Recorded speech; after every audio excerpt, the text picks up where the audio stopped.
another episode of Dream Design with I'm Zen, and today we're going to talk about staging a house. If you just bought a new house and you want to know how can I stage my house so that it looks really beautiful, this is the channel to watch. I have 6 tips for you today.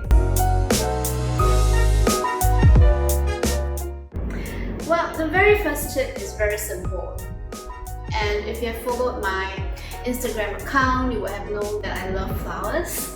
So the first tip is really to adorn your house with fresh flowers.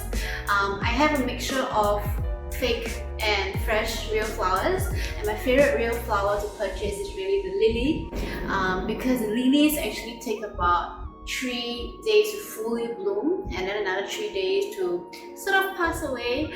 So they have a really nice scent as well, so they're quite majestic. I really like it when they bloom. And I mix it with baby breath, so you have noticed a little bit of that on my channel, and they work really nicely together.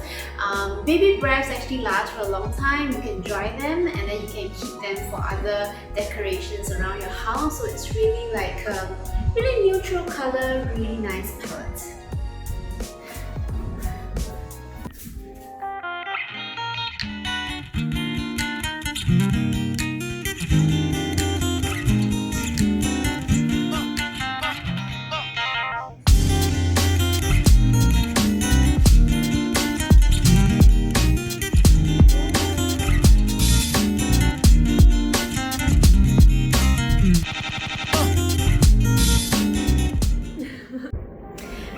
Tip number 2 is to really use paintings.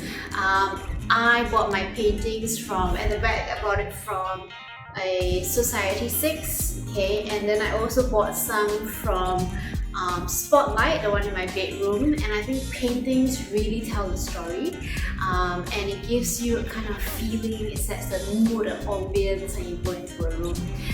The next thing I like to do is to also paint myself, okay, and then I do mix that painting with a little bit of colors within the house, okay.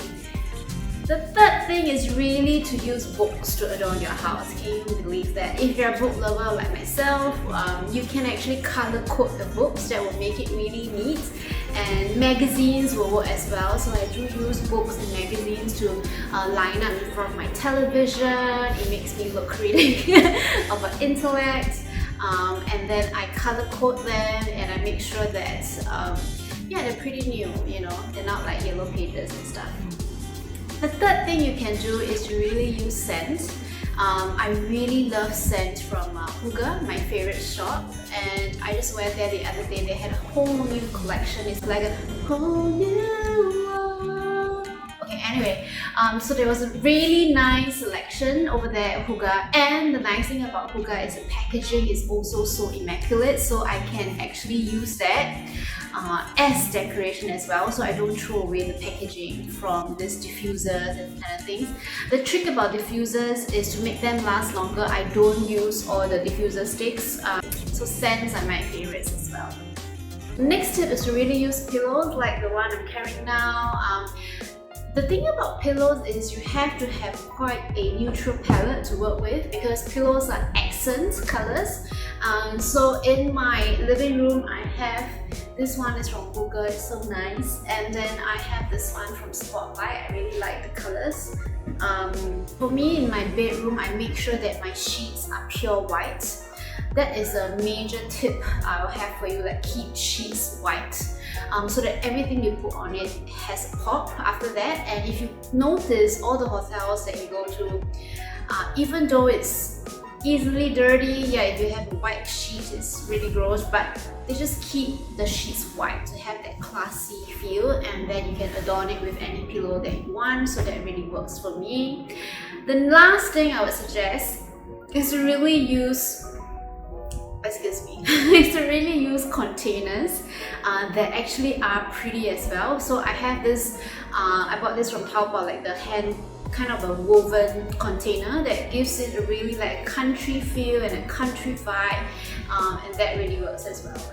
The final thing is to have trays around. If you notice in my house, I have a lot of trays.